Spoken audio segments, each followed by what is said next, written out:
عموماً اس طرح سے ہوتا ہے۔ حابیل کا کیریکٹر یہ بتاتا ہے قرآن کہ نیت کی پاکی تھی اس میں، اور اس نے فرسٹ ڈے ہی سے وڈرا کیا اپنے آپ کو، پہلے ہی مرحلے سے، کہ وہ آگے بڑھ کر لڑنے کا ارادہ نہیں رکھتا۔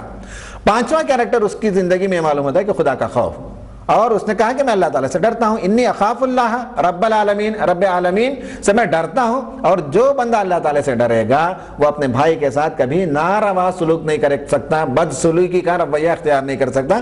خدا سے ڈرنے والے ہمیشہ، جسے اللہ کا خوف ہوتا ہے، وہ انسانوں کے درمیان عدل اور توازن کے ساتھ برتاؤ کرتے ہیں۔ ایک اور کیریکٹر بھائی کا، دو تین آیتوں کے اندر معنی کی کتنی بڑی دنیا پوشیدہ ہے۔ اس بھائی کا ایک کیریکٹر حابیل کا یہ بھی ملتا ہے کہ وہ ناصح ہے، خیر خواہ ہے اور داعی ہے، اپنے بھائی کو دعوت دیتا ہے، نصیحت کرتا ہے، پرسوز انداز سے وہ تبلیغ کرتا ہے۔ بھائی اور بھائی کے رشتے میں یہ بھی ایک بڑا اہم نقطہ ہے کہ اس کے لیے اخلاقی جرأت چاہیے۔ ایک بھائی دوسرے بھائی کو نصیحت کرے تو دوسرا بھائی فوراً پلٹ کر پوچھے گا کہ تم کون سے زمزم کے نہائے ہوئے ہو، تم کون سے پاک اور صاف ہو، تم کون سے صوفی سعد اللہ ہو، یہ کہاں پوچھا جاتا ہے؟ تو فوراً جو پلٹ کر جو جواب دیا جاتا ہے، تو اس کے لیے آدمی کے پاس اخلاقی جرأت اور کیریکٹر کی پاکی اگر ہو تو آگے بڑھ کر بھائیوں کی بھی نصیحت کی جا سکتی ہے۔ حابیل کا کیریکٹر اسلام اور قرآن بتاتا ہے، اور اس کے کیریکٹر کے یہ بہت احسن پہلو ہیں: شریعت کی پابندی، والدین کی فرما برداری، تقوی، نیت کی پاکی، خوف خدا اور نصیحت اور دعوت اپنے بھائی کو، یہ پہلو۔ اس کے برعکس جو بھائی جس کا ذکر قرآن نے کیا اور اللہ کے رسول صلی اللہ علیہ وسلم نے فرمایا کہ قیامت تک جو کوئی بھی ظلم کے ساتھ قتل کرے گا تو اس گناہ کا ایک حصہ قابیل کو بھی جائے گا، اس لیے کہ قتل کا گناہ اس نے ایجاد کیا، دنیا میں پہلی مرتبہ اس نے قتل کیا تھا۔ اس کا جو کیریکٹر ہے وہ یہ کہ حسن پرست۔ بھائیوں میں یہ مزاج کا فرق ہوتا ہے۔ قابیل جو ہے حسن پرست تھا، قابیل والدین کا نافرمان تھا، باغی تھا، طاغی تھا، ریولٹ نیچر کا تھا۔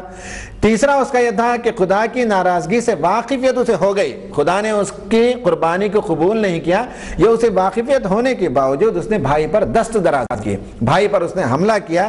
یہ گویا کہ خدا سے بے خوفی، خدا سے نڈر ہو جانے کی علامت ہے۔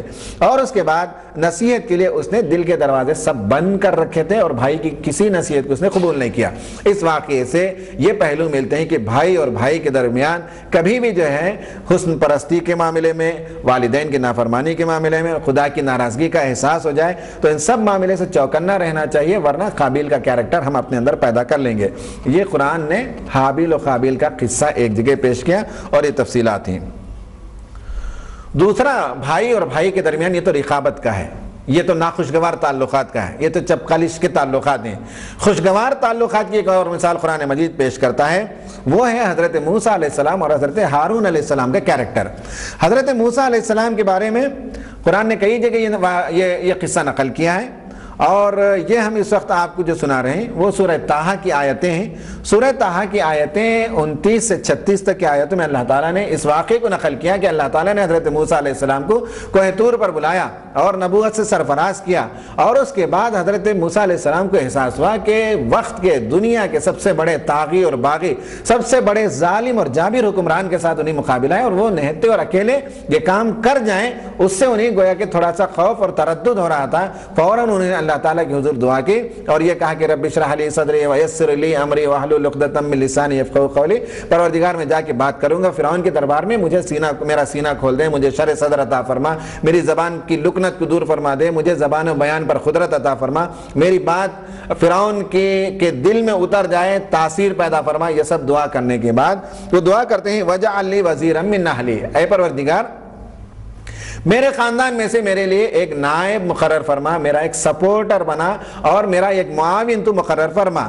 ہارون اخی، میرا بھائی جو ہارون ہے اسے میرا سپورٹر بنا دے، اسے میرا وائسرنٹ، اسے میرا نائب بنا دے تاکہ میرے کام میں آسانی ہو۔ ہارون اشدد بہ ازری، تاکہ ہارون میری کمر پر جو بوجھ ہے اس بوجھ کو ہلکا کر سکے، وہ میرے ٹاسک میں پارٹیسپیٹ کر سکے، میری ذمہ داری کو نبھا سکے۔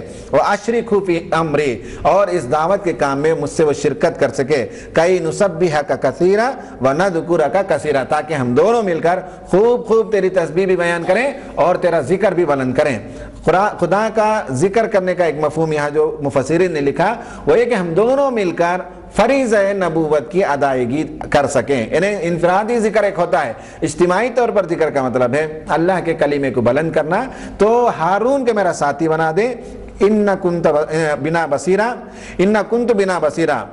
اے پروردگار تو تو دیکھ رہا ہے، قال قد اوتیتا سؤالک یا موسیٰ، اے موسیٰ تو نے جو سوال کیا تیری مانگ پوری ہو گئی اور ہم نے تیرے ڈیمانڈ کو پورا کر دیا۔ یہ واقعہ قرآن مجید نے 6-7 آیتوں کے اندر بیان کیا ہے۔ ان آیتوں میں جو بات سمجھ میں آتی ہے وہ یہ ہے کہ حضرت موسیٰ علیہ السلام اور حضرت ہارون کا جو تعلق تھا وہ بہت ہی بہترین تعلق ہے بھائی اور بھائی کے درمیان، اور وہ قابل اتباع تعلق ہے، اور تا قیامت بھائی اور بھائی کے درمیان اگر خوشگوار تعلقات پیدا ہو سکتے ہیں تو اس کے کچھ اصول ہیں جو حضرت موسیٰ علیہ السلام نے بتا دیے ہیں۔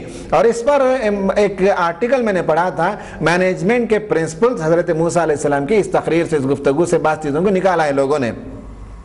پھر حضرت ہارون علیہ السلام کا ذکر بعد میں ملتا ہے کہ جب مصر چھوڑ کر چلے جاتے ہیں تو وہاں حضرت موسیٰ علیہ السلام کوہ طور پر جاتے ہیں اللہ تعالیٰ سے وحی لینے کے لیے، تو اس دوران حضرت ہارون علیہ السلام کو ذمہ دار بنا کر چلے جاتے ہیں تاکہ حضرت ہارون دیکھتے رہیں اور قوم کی نگرانی کریں، اور اس کے بعد جب واپس آ کر دیکھتے ہیں تو کیا دیکھتے ہیں حضرت موسیٰ کہ حضرت ہارون علیہ السلام کی نگرانی میں سامری نام کا ایک آدمی تھا، اس نے گاؤں ایک بچڑا بنا دیا اور اس کی پوجا شروع کر دی، اور قوم کے اندر ابتری پھیل گئی تھی۔ حضرت موسیٰ آتے ہیں اور اپنے بھائی سے مواخذہ کرتے ہیں، سختی کے ساتھ باس پوس کرتے ہیں، پوچھتے ہیں کہ میں نے تمہیں جو ذمہ داری دی تھی کہ یہی ذمہ داری کا حق ادا کرنا ہوا کہ میرے جانے کے بعد سامری آگے بڑھ کر لیڈرشپ کا رول ادا کرتا ہے اور وہ بت پرستی کو شروع کر دیتا ہے اور تم دیکھ کر خاموش رہ گئے۔ تو اس کے بعد وہ کہتے ہیں کہ نہیں موسیٰ، میں نے تو بہت اپنی سی کوشش کی، اور میں اگر اور زیادہ کوشش کرتا تو اس بات کا امکان تھا کہ لوگ مجھے دبوچ لیتے اور مجھے قتل کر دیتے، اس لیے میں نے انتظار کیا آپ کے آنے تک تاکہ آپ آ جائیں تو ہم معاملے کو سلجھائیں گے، ہم معاملے کو درست کر سکیں گے۔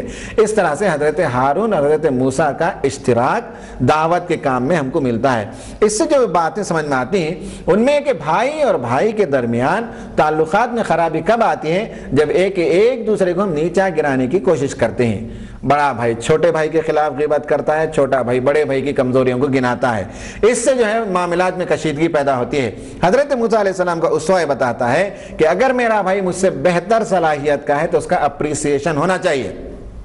بڑا بھائی ہو ٹھیک ہے، چھوٹا بھائی ہو ٹھیک ہے، لیکن بھائیوں کے درمیان اللہ تعالیٰ نے کسی کو بولنے کی صلاحیت، کسی کو لکھنے کی صلاحیت، کسی کو ایڈمنسٹریشن کی صلاحیت، کسی کو خاندان کے بارے میں درد و فکر ہوتا ہے، الگ الگ صلاحیت کے لوگ ہوتے ہیں بھائی بہنوں میں۔ اپریسیشن ہونا چاہیے کہ اگر کوئی کام خاندان کا کر سکتا ہے دیکھو میرا وہ بھائی کرے گا، اگر کوئی بڑا مسئلہ ہے تو فلاں بھائی کے پاس جاؤ، فلاں بہن کے پاس جاؤ۔ یہ بھائیوں کے اندر اپریسیشن کا طریقہ ہونا چاہیے۔ اس لیے کہ حضرت موسیٰ علیہ السلام نے اللہ سے جب دعا کی تو قرآن دوسری جگہ یہ بھی کہتا ہے کہ ہوا افصح منی لسانا، ہارون مجھ سے زیادہ فصیح اللسان ہے، مجھ سے زیادہ ووکیبلری ان کے پاس ہے، مجھ سے زیادہ وہ تیز گفتگو کر سکتے ہیں، مجھ سے زیادہ ان کے پاس فن تقریر بہت اچھا ہے، لہذا اے اللہ تو اسے میرا ساتھی بنا دے تاکہ فرعون کے دربار میں ہم جا کر جب گفتگو کریں تو فلوئنٹ تقریر کرنے کے لیے، روانی کے ساتھ بات کرنے کے لیے مجھ سے زیادہ بہتر ہارون کے پاس صلاحیت موجود ہے۔ یہ بہت بڑی بات ہے، بہت بڑا دل چاہیے کہ اپنے بھائیوں کی خوبی کو ہم گنا سکیں، اپنے بھائیوں کی خوبی کا اعتراف کر سکیں۔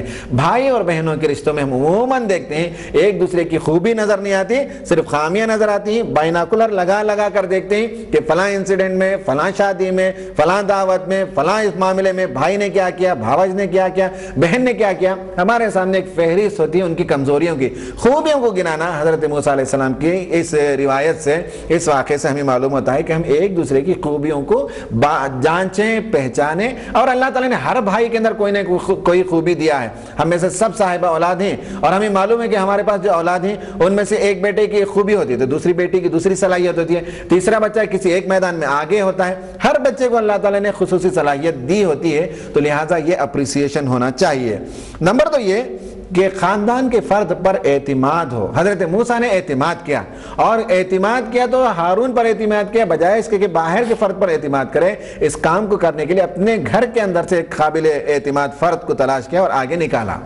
تیسری بات یہ ہے کہ ورک ڈیلیگیشن، کبھی بھی خاندان میں کاموں کو ڈیلیگیٹ کرنا چاہیے اور آپس میں ڈیوائیڈ کرنا چاہیے بھائی اور بہنوں میں۔ حضرت موسیٰ کا طریقہ ہے کہ ورک ڈیلیگیشن، انہوں نے ڈیلیگیٹ کر دیا تھا، کام کو سپر کر دیا تھا۔ یہ طریقہ تھا حضرت موسیٰ کا بھائی اور بھائی کے تعلقات میں۔ یہ بھی ایک بڑا بہترین پہلو ہے خوشگواری لانے میں کہ ہم کسی کی صلاحیت کو پہچانیں، کسی کو اعتماد کے قابل سمجھیں، اور کسی کے ذمے جب کام کریں تو پھر اس میں مداخلت نہ کریں۔ اس کے بعد یہ بھی ایک ہے، اچھا یہ جو ذمہ داری دی، نبوت میں شریک کرانا کوئی معمولی بات نہیں۔ ہم دنیا کے لیڈروں کو دیکھتے ہیں کہ زندگی بھر وہی صدر رہنا چاہتے ہیں اپنی پارٹی کے، اپنے انجمن کے۔